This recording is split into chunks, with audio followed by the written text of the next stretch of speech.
बंधुगण नमस्कार। आपण माने समस्ते जानिछंती जे पुरी जिल्लार कणास अंचल रे डायरिया होई अनेक लोक वर्तमान मृत्युवरण कलेनी। आहुरी अनेक लोक वर्तमान तांकर देह खराब होईकि से हैरान होइचंती। ता उपरे बिजु जनता दल तरफ आज आपण को पाखरे डिटेल रे आपण को सांगरे वार्तालाप करिवे। आम पाखरे अछंती उमाकांत सामंतराय महोदय, मान्यवर पूर्वतन विधायक, तीन थरर विधायक, छात्र नेता, युव नेता, से अंचल सांगरे ओतप्रोत भावे जे जड़ित कहीं हेची कौन से अभाव हैला केते बाट जाइतिला विभिन्न समय रे आमे पूर्व सरकार उपरे तर्जमा केवल ए नुआ सरकार करूची केते बाट आमे आगेइतिले कौन वर्तमान आवश्यकता पाई ए सबु उपरे व्यापक भावे आपण सांगरे वार्तालाप करिवे मोर बंधु वरिष्ठ नेता श्री उमाकांत सामंतराय महोदय।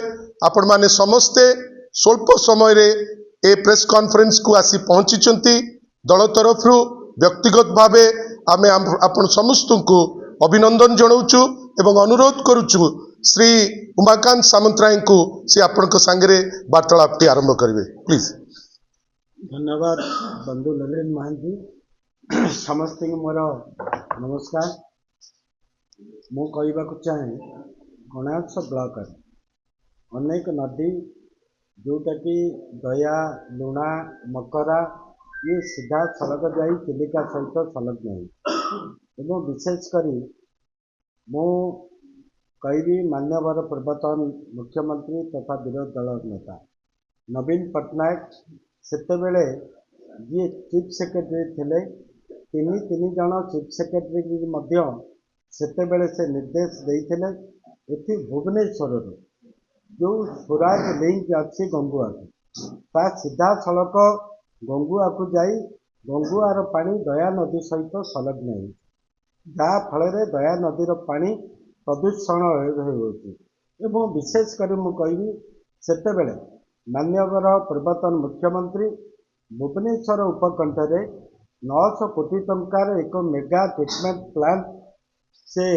मंजूर करते जहाँ नहीं तीन जन चीफ सेक्रेटरी रिव्यू भी करते काम भी प्राय 80 ରୁ 90 भाग काम कंप्लीट किंतु से दिन से ट्रिटमेंट प्लांट बंद नूतन सरकार आसिला ता बंद होकर रही। भुवनेश्वर जिते हाउस होल्डर अच्छा समस्त के कनेक्शन दवापाई अधिकांश हाउस कनेक्शन से समय होता आउ जहाँ बाकी थिला ता नूतन सरकार आसिला ता पेंडिंग होकर भी रही। विशेषकर सेतेबेलर मुख्यमंत्री एवं चीफ सेक्रेटरी ऑर्डर देइथिले आउ गोटे ट्रिटमेंट प्लांट जोटा कि गंगुआ एवं दया ता पिपिली निकटवर्ती जोटी संलग्न होती 262 कोटी टंकार एक टेंडर मध्य भी डका जाइए जोटा फल से टेंडर एपर्यंत भी ओपन होना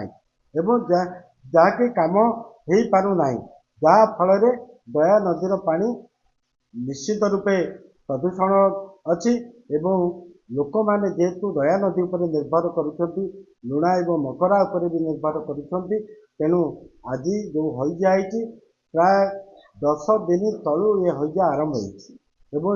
विशेषकर गोपीनाथपुर पंचायतर जागुलीपदर कोड़ीसागदा पंचायतर जी कि नुआ गाँ नईकूल पाटणा नुआ दोकंदा पंचायतर नुआ दोकंदा यही ग्राम गुड़िक विशेषकर एमाने समस्त जनसाधारण एथिरे आक्रांत होइछंती एथिरे 4 जनकर मृत्यु भी होइछि। एबे भी आपण माने देखिबे जो दिन ठू ये डायरिया आरंभ हैला माननीय पूर्वतन मुख्यमंत्री एवं विरोधी दल नेता नवीन पट्टनायक तुरंत मते फोन करी अंचल को जीवाई टीवी रे देखला पर निर्देश देते से दिन ठारू मु से अंचल रे रही समस्त प्रशासनिक अधिकारी मानक सहित एवं मेडिकल सहित से जोगसूत्र करी से गाँ को जाई कंटिन्यू मु प्राय 10 दिन तक सेठी रही ଏବଂ ଲୋକମାନେ କିଭଳି ଚିକିତ୍ସା ଠିକରେ ହେଇପାରିବ, ପିଇବା ପାଣି କେମିତି ପହଞ୍ଚି ପାରିବ, ତୁରନ୍ତ ପୁରୀ ଯାଇ ଜିଲ୍ଲାପାଳଙ୍କ ସହିତ ସବ୍ କଲେକ୍ଟରଙ୍କ ସହିତ ଆଲୋଚନା କରି ପିଇବା ପାଣିର ବ୍ୟବସ୍ଥା ହେଇଥିଲେ ମଧ୍ୟ ବି ଆଜି ପର୍ଯ୍ୟନ୍ତ ସଫିସିଏଣ୍ଟ ପାଣି ମଧ୍ୟ ବି ପହଞ୍ଚି ନାହିଁ। ଗତକାଲି ବି ଆପଣମାନେ କନକର ନ୍ୟୁଜରେ ମଧ୍ୟ ବି ଦେଖିଥିବେ ଲୋକମାନେ କିଭଳି ଭାବରେ ଯିଏ ବିଧାୟକ ଅଛନ୍ତି, ଯିଏ ସାଂସଦ ଅଛନ୍ତି, ସିଏ 10 ଦିନ ପରେ ଦିଲ୍ଲୀରୁ ଫେରିକିରି ବାବୁମାନେ ଯାଇଛନ୍ତି ସେ ଅଞ୍ଚଳ ପରିଦର୍ଶନ କରିବାକୁ। ଲୋକ ସିଧାସଳଖ ତାଙ୍କୁ ପ୍ରଶ୍ନ ବି ପଚାରିଛନ୍ତି। 10 ଦିନ ପର୍ଯ୍ୟନ୍ତ 4ଟା ଲୋକ ମରିଗଲା ପରେ ଏବଂ ସମସ୍ତେ ମେଡିକାଲରେ ଚିକିତ୍ସିତ ହେଉଥିଲା ବେଳେ କୁଆଡ଼େ ଥିଲା ପ୍ରଶାସନ, କୁଆଡ଼େ ଥିଲା ଯେଉଁ ସରକାରର ନେତୃତ୍ୱବୃନ୍ଦ? ଏପର୍ଯ୍ୟନ୍ତ ବି କାହାର ବି ଦେଖା ନଥିଲା। କାଲି ସମସ୍ତ ଲୋକ ଜନସାଧାରଣ ତାଙ୍କୁ ତାତ୍ସଲ୍ୟ କରିକିରି ଗାଁରୁ ମଧ୍ୟ ବି ଫେରେଇ ଦେଇଛନ୍ତି। ଆମ୍ବୁଲାନ୍ସ ପହଞ୍ଚିବା କଥା, ଆମ୍ବୁଲାନ୍ସ ବି ଠିକରେ ପହଞ୍ଚୁନାହିଁ। ସାକ୍ଷୀଗୋପାଳରୁ ଆମ୍ବୁଲାନ୍ସ ନେଇକିରି କଣାସରେ ପହଞ୍ଚଉଛନ୍ତି, ସରକାର ଏପର୍ଯ୍ୟନ୍ତ ଦେଇପାରୁନାହାନ୍ତି। ଯିଏ ସ୍ୱାସ୍ଥ୍ୟ ବିଭାଗର ମନ୍ତ୍ରୀ ଅଛନ୍ତି ତାଙ୍କର ଏପର୍ଯ୍ୟନ୍ତ ବି ଗୋଟେ ମଣିଷ ପଣିଆ ବି ଆସୁନାହିଁ, ମାନବିକତା ବି ଆସୁନାହିଁ। ସେ ଅଞ୍ଚଳକୁ ଯାଇ ଗ୍ରସ୍ତ କରିକିରି ଲୋକମାନଙ୍କୁ ଭେଟିବା, ନା ମୁଖ୍ୟମନ୍ତ୍ରୀ ନା ସ୍ୱାସ୍ଥ୍ୟମନ୍ତ୍ରୀ କେହି ଯାଇନାହାନ୍ତି।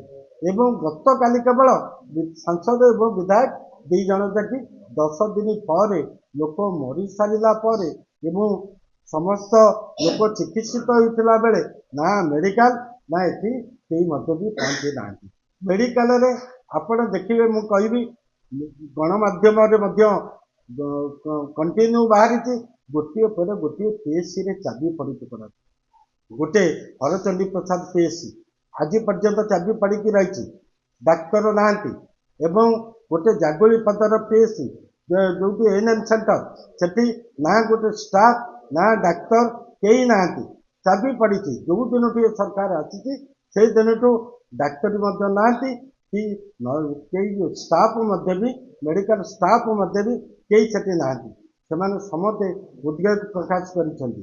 ଏଭଳିକି ଜଣେ ସୁନାମଧନ୍ୟ ଡାକ୍ତର କଣାସ ସିଏଚସିରେ ଥିଲେ ରମେଶ ବେହେରା, ଯାହାକି କଣାସ ଲୋକ ଏବେ ବି ଜୁରୁଛନ୍ତି, ତାଙ୍କୁ ବିଧାୟକ ଗାଳି ଗୁଲଜ କରି ମେଡିକାଲରୁ ବାହାର କରିଛନ୍ତି।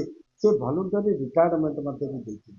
ତେଣୁ ଆଜି ଆମେ ସରକାରଙ୍କ ପାଖରେ ଏଇ ଦାବି ରଖିବୁ, ଯେଉଁ ଲୋକମାନେ ମରିଛନ୍ତି ସେମାନଙ୍କୁ ସମବେଦନା ଦେବା ସହିତ ପ୍ରତ୍ୟେକ ବ୍ୟକ୍ତିକି 10 ଲକ୍ଷ ଲେଖାଏଁ ଆମେ ବିଜୁ ଜନତା ଦଳ ତରଫରୁ ଦାବି କରୁଛୁ ସେ ପରିବାରକୁ ପ୍ରଦାନ କରାଯାଏ। ଏବଂ ବିଶେଷ କରି ମୁଁ କହିବି କୋଣାର୍କ ଅଞ୍ଚଳରେ ଯେହେତୁ ପିଇବା ପାଣିର ସବୁଠୁ ବଡ଼ ସମସ୍ୟା, ଗ୍ରାଉଣ୍ଡ ୱାଟର ଆସ୍ତେ ଆସ୍ତେ କମି ଯାଉଛି। ତେଣୁ ପୂର୍ବତନ ମୁଖ୍ୟମନ୍ତ୍ରୀ 280 କୋଟି ଟଙ୍କା ପ୍ରୋଜେକ୍ଟ ଯିଏକି ମଞ୍ଜୁର କରିଥିଲେ କୋଣାର୍କର 28 ପଞ୍ଚାୟତ, ସାକ୍ଷୀଗୋପାଳ ତା ସହିତ 2ଟି ପଞ୍ଚାୟତ ଅଛି ଏବଂ ଏଥିରେ ସେ ପ୍ରାୟ 90 ଭାଗ କାମ ସରିଥିଲା ବେଳେ ସବୁଠି ପାଇପ୍ ଲାଇନ୍ କନେକ୍ସନ ସରିଛି। ଟ୍ରିଟମେଣ୍ଟ ପ୍ଲାଣ୍ଟ କାମ ପ୍ରାୟ 80 ଭାଗ ସରିଛି ଏବଂ ଓଭରହେଡ୍ ଟାଙ୍କି ପ୍ରତି ପଞ୍ଚାୟତରେ ମଧ୍ୟ ବି 70 ଭାଗ ସରିଛି। କିନ୍ତୁ ଏ ସରକାର ଆସିଲା ପରେ ସେଇ ଦିନଠୁ ସ୍ଥାଣୁ ବିଧାୟକ ନିଜେ ସେ ଟ୍ରିଟମେଣ୍ଟ ପ୍ଲାଣ୍ଟକୁ ଯାଇ କାମ ବନ୍ଦ କଲେ 2 ମାସ କାଳ। କେଉଁ ଉଦ୍ଦେଶ୍ୟରେ ଆପଣମାନେ ତା ଜାଣିପାରୁଥିବେ। ଯାହା ଆମେ ସେ କମ୍ପାନୀଠୁ ବୁଝିଲୁ ଯେ ତାଙ୍କୁ ଅସଦ ଉପାୟରେ ଅର୍ଥ ତାଙ୍କଠୁ ନେବା ପାଇଁ ଇଏ ହେଉଛି ତାଙ୍କର ଗୋଟେ ମସୁଦା। 2 ମାସ କାମ ବନ୍ଦ ହେଲା ପରେ ଏବଂ ସେ ତାଙ୍କ ପ୍ରାପ୍ୟ ପାଇଲା ପରେ ଏବେ କାମ ଆରମ୍ଭ କରୁଛନ୍ତି, ଯାହାକି ଆମେ ନିଷ୍ପତ୍ତି କରିଥିଲୁ ଖୁବ୍ ଶୀଘ୍ର ଏଇ ଜାନୁଆରୀ ମାସରେ ସେମାନେ ପାଣି ପାଇବା ପାଇଁ। ଏବେ ଯଦି ସେ କମ୍ପାନୀ ସହିତ ବିଭାଗୀୟ ଅଫିସରଙ୍କ ସହିତ ଆଲୋଚନା କରାଯାଉଛି, ସେମାନେ ଆଭଏଡ୍ କରୁଛନ୍ତି, କିନ୍ତୁ କୌଣସି କାମ ବର୍ତ୍ତମାନ ଚାଲୁନାହିଁ, ସବୁ ବନ୍ଦ ହେଇକିରି ପଡ଼ିଛି। ଇଏ ହେଉଛି କୋଣାର୍କ ଅଞ୍ଚଳ ପାଇଁ ଏକ ଲଜ୍ଜାଜନକ ବିଷୟ।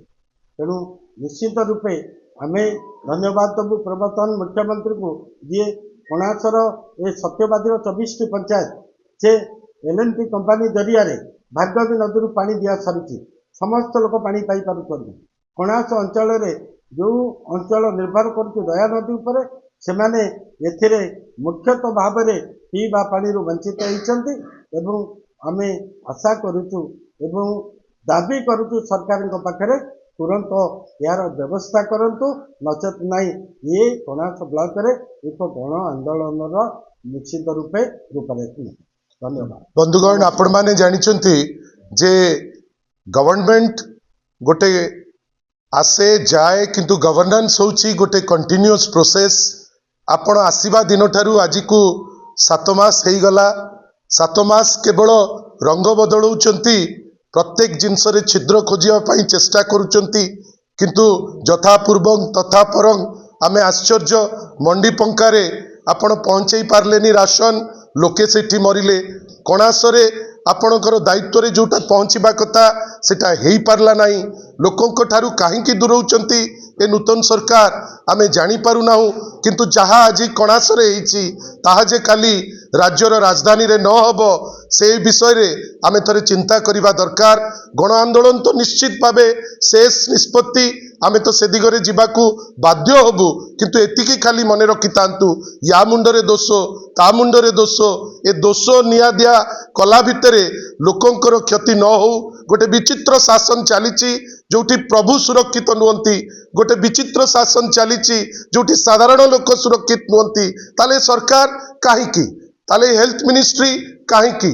ତାହେଲେ ଏଇ ଯୋଉ ଦାୟିତ୍ୱ ନେଇଛନ୍ତି କାହିଁକି? ତାହେଲେ ଏଇ ଯୋଉ ଡବଲ ଇଞ୍ଜିନ ସରକାର କୋଉଥିପାଇଁ? ଏ ଅନେକ ଅସୀମାୟିତ ପ୍ରଶ୍ନ। ସେ ପ୍ରଶ୍ନର ଉତ୍ତର ତ ସିଏ ଦେବେ, କିନ୍ତୁ ତତ୍କ୍ଷଣାତ୍ କଣାସ ପାଇଁ ଯାହା ଆବଶ୍ୟକ ଯଦି ନ କରିବେ ତାହେଲେ ଲୋକ ତାଙ୍କୁ କେବେ ହେଲେ ବି କ୍ଷମା କରିବେ ନାହିଁ। ଆପଣ ଆସିଛନ୍ତି, ଏ ମେସେଜକୁ ଆପଣଙ୍କ ମାଧ୍ୟମରେ ଆମେ ଦବାକୁ ଚେଷ୍ଟା କରିଛୁ। ଆପଣ ୟାକୁ କେମିତି ପହଞ୍ଚେଇବେ ସେ ବିଷୟରେ ଆମେ ଅପେକ୍ଷା କରିଛୁ। ଖାଲି ଆସିବା ପାଇଁ ଆଉ ଏ ଜିନିଷକୁ କଭର କରିବା ପାଇଁ ପୁଣି ଥରେ ଦଳ ତରଫରୁ ଆପଣଙ୍କୁ ବହୁତ ବହୁତ ଧନ୍ୟବାଦ। ନମସ୍କାର।